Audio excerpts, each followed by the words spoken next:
जय हिंद, नमस्कार दोस्तों। आपके अपने YouTube चैनल सचिन सिका स्टडी में आपका स्वागत है। दोस्तों, मैं हूं सचिन कुमार। तो साथियों, कैसे हो आप सभी लोग? आशा करते हैं कि आप सभी लोग अच्छे होंगे और अच्छे से अपने एग्जाम की तैयारी कर रहे होंगे। दोस्तों, इस वीडियो में रीजनिंग से संबंधित काफी महत्वपूर्ण प्रश्न पूछे जाएंगे, जो सभी परीक्षाओं में बार बार पूछे जाते हैं। दोस्तों, आप किसी भी परीक्षा की तैयारी करते हो, जैसे Uttar Pradesh police, railway group D, railway NTPC, SSC GD, CHSL, Delhi police, MP police आदि किन्हीं भी परीक्षाओं की आप तैयारी कर रहे हो, इन सभी परीक्षाओं में ऐसे ही प्रश्न पूछे जाते हैं। तो चलिए हम अपना वीडियो शुरू करते हैं। हमारा पहला क्वेश्चन आपकी स्क्रीन पर आपके सामने दिया गया है। पहला क्वेश्चन है हमारा, उस संख्या को चुनिए जो समूह में दूसरे के समान नहीं है, यानी कि असंगत बेमेल संख्या पूछी गई है। दूसरे के समान नहीं है यानी कि असंगत, यानी कि विषम, यानी कि असंगत संख्या पूछी गई है। पहला ऑप्शन हमारा 16 और 81, 64 और 25 संख्या दी गई है। तो संख्याओं को हम गौर से देखेंगे। संख्या क्या है? 16 हमारी क्या है? 16 हम देखेंगे कि हमारे ये 4 का स्क्वायर है। 16 क्या है? हमारा यह 4 का स्क्वायर है। ठीक है, 16, 4 चक्कू 16। 81 हमारा क्या है? 9 का स्क्वायर, यानी कि 9 नेम 81। ठीक है, 9 नेम 81। 81 क्या है? हमारा 9 का स्क्वायर है। 64 हमारा किसका है? 64 आप कहेंगे कि हमारा 8 का स्क्वायर है। 8 64 है, 8 का स्क्वायर 8 64 हो गया। ठीक है, और ये 25 हमारा दिया गया। 25 किसका स्क्वायर है? 55 25, यानी कि 5 का स्क्वायर है ये। ठीक है, अब आप लोग कहेंगे कि इसमें अलग क्या है? सभी स्क्वायर है। इधर 4 का स्क्वायर हो गया, इधर 9 का स्क्वायर हो गया, ये 8 का स्क्वायर हो गया और ये 5 का स्क्वायर रहेगा। तो आप कहेंगे कि इसमें से हम अलग, यानी कि जो असंगत है उसको हम कैसे चुनेंगे? तो आप संख्याओं को गौर से देखेंगे। इसमें ये हमारी संख्या जो सी है 64 है। 64 क्या है? ये हमारा 4 का क्यूब भी है। ठीक है, 64 क्या है? ये हमारा 4 का क्यूब भी है, यानी कि 4 का घन। 4 का क्यूब यानी कि 4 चक्कू 16, 16 चक्कू 64। तो ये 64 जो हमारी संख्या क्या है? 4 का क्यूब भी है। इसके अलावा 16, 81 और 25 ये किसी का क्यूब नहीं है, इसलिए ये 64 संख्या हमारी अलग हो जाएगी, यानी कि विषम हो जाएगी। क्वेश्चन में यही तो पूछा गया, उस संख्या को चुनिए जो समूह में दूसरे के समान नहीं है। तो कौन सी समान नहीं है? 64। तो यही हमारा 64 राइट ऑप्शन हो जाएगा, यानी कि राइट आंसर हो जाएगा। ठीक है, आशा करते हैं कि यह क्वेश्चन आपको अच्छी तरीके से समझ में आ गया होगा। दोस्तों, वीडियो को अंत तक जरूर देखें। वीडियो को अंत तक देखने से ही आपको इस वीडियो से कुछ सीखने को मिलेगा और आप रीजनिंग के क्वेश्चनों को आसानी से हल कर सकेंगे। चलिए देखते हैं दोस्तों अगला क्वेश्चन। ये रहा दोस्तों हमारा अगला क्वेश्चन। क्वेश्चन हमारा दिया गया है, निम्नलिखित श्रृंखला में प्रश्न चिन्ह के स्थान पर कौन सी संख्या आएगी? प्रश्न चिन्ह हमारा कहाँ पर दिया गया है? यहाँ पर। तो क्वेश्चन मार्क की जगह हमको कौन सी संख्या आएगी ये श्रृंखला में हमको ज्ञात करना है। श्रृंखला हमारी कैसे दी गई है? 7 है, 10 है, 124 है, फिर क्वेश्चन मार्क, फिर 1330, फिर कामा, फिर 170। तो सबसे पहले हम संख्याओं को देखेंगे कि हमारी संख्याएं बढ़ते क्रम में आगे बढ़ रही हैं, फिर लास्ट में हमारा 170 आया है। तो हम क्या करेंगे? इसको हम गुणे गुणे और भाग के सेंस में नहीं देखेंगे। संख्याएं हम देखेंगे 7, 10, 24 और ये संख्याएं क्या है हमारी। ठीक है, और लास्ट में 170 आया है, तो हम देख सकते हैं ये गुणे गुणा करके हमारी 170 लास्ट में नहीं है, क्योंकि शुरुआत में बढ़ रही है, लास्ट में ये हमारी घट रही है। तो हम गौर से देखेंगे 7 हमारा क्या है? किसी घन के करीब है, किसी वर्ग के करीब है। क्या है? वर्ग है या स्क्वायर है? किसके करीब है? तो आप कहेंगे कि ये हमारा 2 के क्यूब के करीब है, यानी कि 2 दूना 4, 4 दूनी 8। ठीक है, तो हम क्या करेंगे? ये क्या कर देंगे? 2 का क्यूब, 2 का क्यूब करेंगे, 2 दूना 4 और 4 दूनी 8 है। 2 का क्यूब होता है कितना? 2 दूना 4, 4 दूनी 8। दोबारा हम लिखते हैं इसको, तो ये हम कर देंगे 2 का क्यूब। कितना होता है? 2 दूना 4, 4 दूनी 8, और इससे हम 1 माइनस कर देंगे। कितना आ जाएगा? 2 दूना 4, 4 दूनी 8 से माइनस 1 कर देंगे, 7 हमारा आ जाएगा। तो यहाँ पर हमारा 7 दिया गया है। उसी तरीके आगे हमारी संख्या कितनी की है? ये आगे हमारे 10 दी गई है। तो 10 क्या है? हमारी 9 के करीब है। 9 क्या है? 3 का स्क्वायर। क्या है? 3 का स्क्वायर कर देंगे हम। अगर हम क्या करेंगे? अगर हम 3 का स्क्वायर कर देंगे, 3 का स्क्वायर कर देंगे, कितना हो जाएगा? 3 त्रिका 9, और इसमें अगर हम 1 जोड़ देंगे तो कितना हो जाएगा? हमारा 10 हो जाएगा। 3 त्रिका 9 और 9 1 10, तो यहाँ पर 10 हमारा दिया गया है। ठीक है, फिर आगे क्या है? 124। 124 किसके वर्ग या घन के करीब है? 125। ठीक है, क्या करेंगे? 25 का क्यूब कर देंगे। ठीक है, क्या करेंगे? 5 का क्यूब कर देंगे। 5 का क्यूब कर देंगे, यानी कि 55 25 25 पंचे 125। ठीक है, 125। फिर क्या करेंगे? इसमें हम 1 माइनस कर देंगे। ठीक है, माइनस 1 कर देंगे। ठीक है, क्या हुआ? माइनस 1 कर देंगे। 55 25 25 पंचे 125। 125 से माइनस हम 1 कर देंगे, कितना आ जाएगा? हमारा 124। हमारा यहाँ पर 124 दिया गया है। अब हम आगे क्या करेंगे? हम 7 का वर्ग करेंगे। ठीक है, 7 का वर्ग करेंगे। ठीक है, क्योंकि 2 फिर 3 फिर 5, अब 7, 7 का वर्ग कर देंगे। ठीक है, अब 7 का वर्ग कितना होता है हमारा? 7 7 49, अब यहाँ पे आप गौर से देखेंगे, पहले में माइनस हुआ, फिर प्लस हुआ, फिर माइनस हुआ, अब यहाँ पर क्या करेंगे, प्लस करेंगे। ठीक है, तो साथ में एक जोड़ देंगे, 7 7 49, 49 में एक जोड़ देंगे, कितना आ जाएगा, 50। तो क्वेश्चन मार्क की जगह हमारा कितना आएगा, 50। तो यही हमारा क्वेश्चन मार्क की जगह हमारा 50 आएगा। अब आगे देखेंगे 1331 दिया गया है। 1331 में आप क्या करेंगे, 11 का क्यूब, यानी कि 11 का क्यूब। ठीक है, 11 का क्यूब क्या होता है, 11 11 या 121, 121 में 11 का गुणा करेंगे तो आएगा हमारा 1331। 1331 से हम माइनस 1 कर देंगे तो कितना आ जाएगा हमारा, 1330 आएगा। तो यहाँ पर हमारा 1330 दिया गया है। ठीक है, अब आगे यहाँ पर दिया गया 170।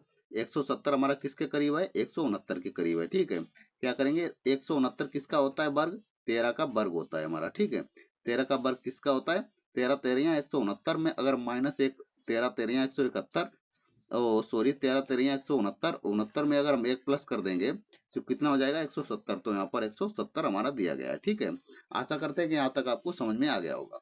क्वेश्चन मार्क की जगह कितना आएगा, 50। अब आप लोग कह रहे होंगे कि यहाँ पर संख्याएं कैसे आगे बढ़ रही हैं, समझ में यार, 2 का स्क्वायर। अब आप देखेंगे, पहले 2 का क्यूब -1, फिर 3 का स्क्वायर +1, फिर 5 का स्क्वायर यानी कि 5 का क्यूब -1, फिर 7 का स्क्वायर +1, यानी कि एक बार माइनस किया गया, एक बार प्लस किया गया, फिर एक बार माइनस, फिर एक बार प्लस, फिर एक बार माइनस, फिर एक बार प्लस। ठीक है, अब आप कहेंगे कि ये 2 के बाद 3 आया, फिर 3 के बाद 5, 5 के बाद 7, 7 के बाद 9 आना चाहिए। ठीक है, क्योंकि यहाँ पर आप गौर करेंगे ये संख्याएं जो हमारी सभी दी गई हैं क्या है, अभाज्य संख्याएं हैं। ठीक है, अभाज्य संख्याएं को मतलब जो स्वयं से कटें और एक से कटें। 2 हमारी क्या है, अभाज्य है। 3 हमारी क्या है, अभाज्य है, 2 से कटेगी और 3 से कटेगी। 5 हमारी अभाज्य है, 2 से कटेगी और सॉरी 1 से कटेगी और 5 से कटेगी। 7 हमारी अभाज्य है, 1 से कटेगी और 7 से कटेगी। इसके बाद 9, 9 संख्या हमारी अभाज्य नहीं है क्योंकि वो 1 से भी कट जाएगी, 3 से भी कट जाएगी और 9 से भी कटेगी। 9 हमारी संख्या अभाज्य नहीं है। इसके बाद अभाज्य संख्या 11 है, 11 के बाद 13 है। ठीक है, समझ में आया यहाँ पर। तो इसलिए यहाँ पर जिस अभाज्य संख्याओं का क्रम चल रहा है हमारा, क्या अभाज्य संख्या को क्रम चल रहा है। अभाज्य संख्याओं को पहले 2 अभाज्य संख्या स्क्वायर क्यूब -1, फिर 3 अभाज्य संख्या स्क्वायर +1, फिर 5 अभाज्य संख्या क्यूब -1, फिर 7 अभाज्य संख्या स्क्वायर +1, फिर 11 अभाज्य संख्या क्यूब -1, फिर 13 अभाज्य संख्या स्क्वायर +1। इस तरीके से संख्याएं आगे चल रही हैं। तो क्वेश्चन मार्क की संख्या, क्वेश्चन मार्क की जगह कितना आया हमारा, 50। देखते हैं 50 हमारा किस ऑप्शन में दिया गया है।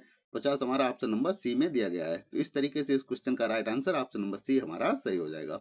आशा करते हैं कि क्वेश्चन आपको अच्छी तरीके से समझ में आ गया होगा। दोस्तों यह वीडियो रीजनिंग से संबंधित पार्ट नंबर 38 है।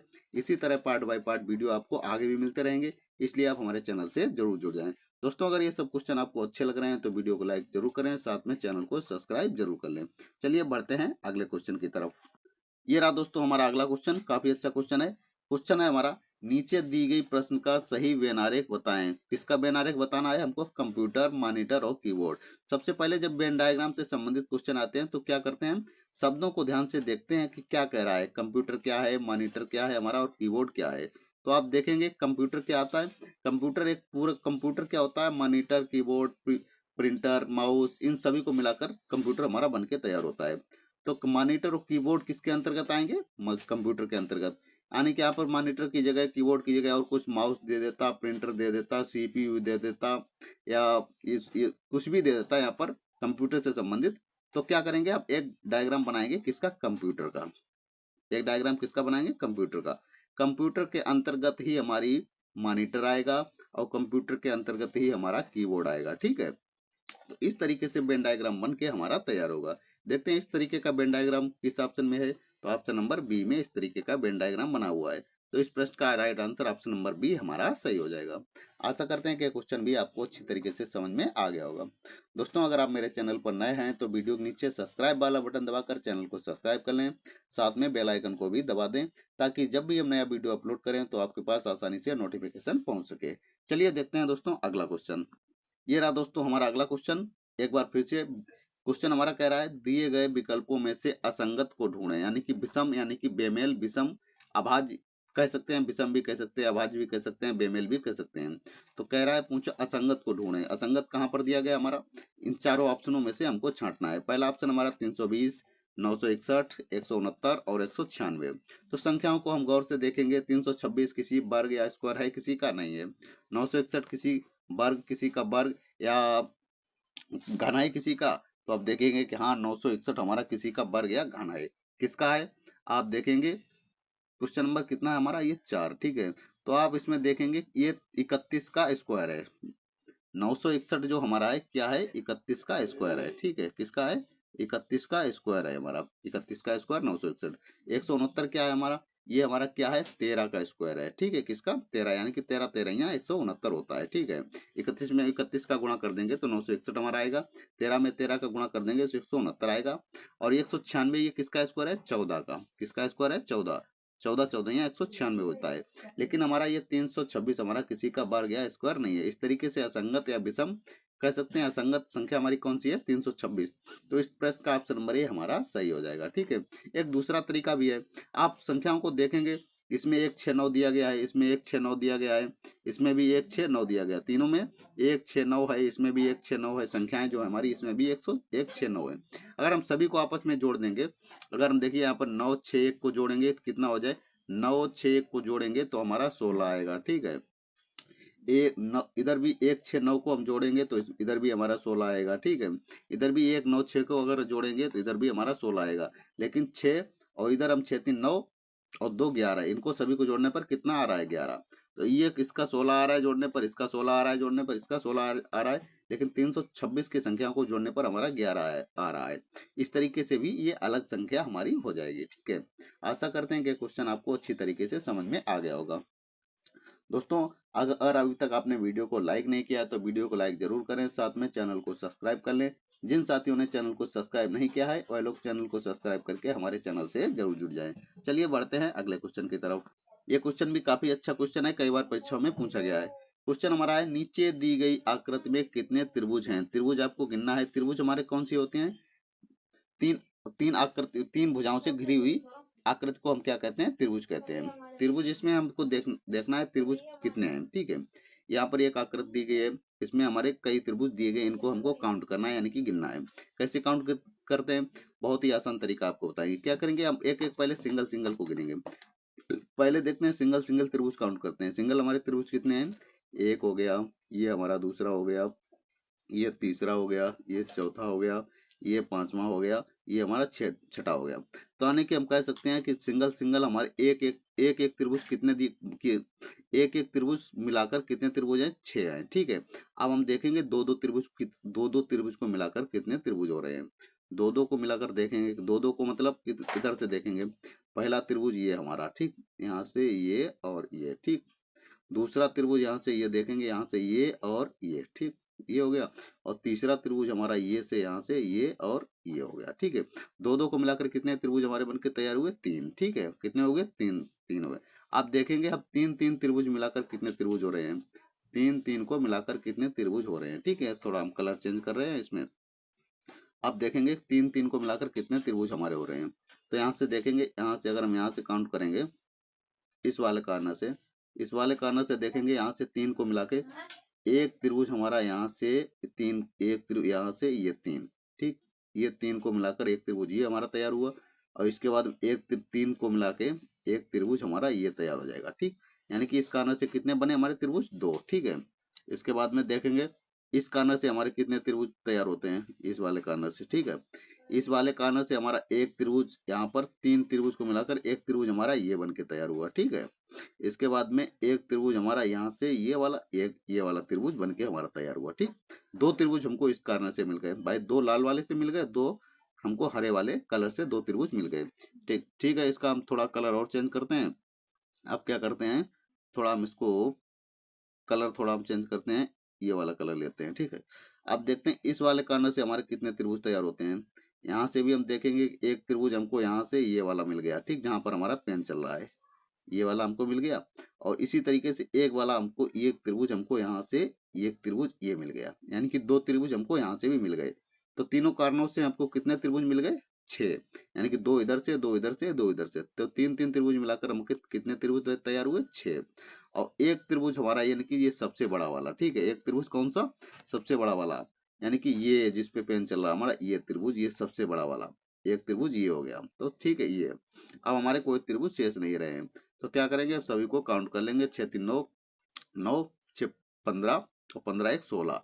टोटल मिलाकर कितने हमारे त्रिभुज हुए? 16। ठीक है, तो इस त्रिभुज में त्रिभुजों की संख्या कितनी हुई? 16। देखते हैं 16 हमारा किस ऑप्शन में दिया गया है, तो 16 हमारा ऑप्शन नंबर डी में दिया गया है। तो इस तरीके से इस क्वेश्चन में 16 त्रिभुज हमारे बनकर तैयार हुए हैं, तो 16 त्रिभुज हमारा राइट आंसर हो जाएगा। आशा करते हैं कि ये क्वेश्चन भी आपको अच्छी तरीके से समझ में आ गया होगा। दोस्तों हमारे YouTube चैनल सचिन सिका स्टडी में प्रतिदिन यानी कि डेली सुबह 7 बजे वीडियो अपलोड किया जाता है, इसलिए आप हमारे चैनल से जरूर जुड़े, जिससे आप आने वाली आगामी सभी परीक्षाओं की आसानी से तैयारी कर सकें। ठीक है, चलिए देखते हैं दोस्तों अगला क्वेश्चन। ये रहा दोस्तों हमारा अगला क्वेश्चन, काफी अच्छा क्वेश्चन है। दोस्तों इस क्वेश्चन का आंसर हम आप लोगों को नहीं बताएंगे, आप लोग क्या करेंगे, इस क्वेश्चन का आंसर मुझको कमेंट बॉक्स में कमेंट करके बताएंगे कि इस क्वेश्चन का कौन सा ऑप्शन सही होगा। दोस्तों अगर इस क्वेश्चन को हल करने में आपको कोई समस्या पैदा हो रही है, तो हमारे रीजनिंग के पार्ट नंबर 37 में इसको देख सकते हैं। रीजनिंग के पार्ट नंबर 37 में इसको विधिवत तरीके से हल किया गया है। ठीक है दोस्तों, अगर ये वीडियो आपको अच्छा लगा हो तो वीडियो को लाइक करें, शेयर करें एवं चैनल को सब्सक्राइब करें। ठीक है, मिलते हैं अगले वीडियो में, तब तक के लिए जय हिंद, नमस्कार।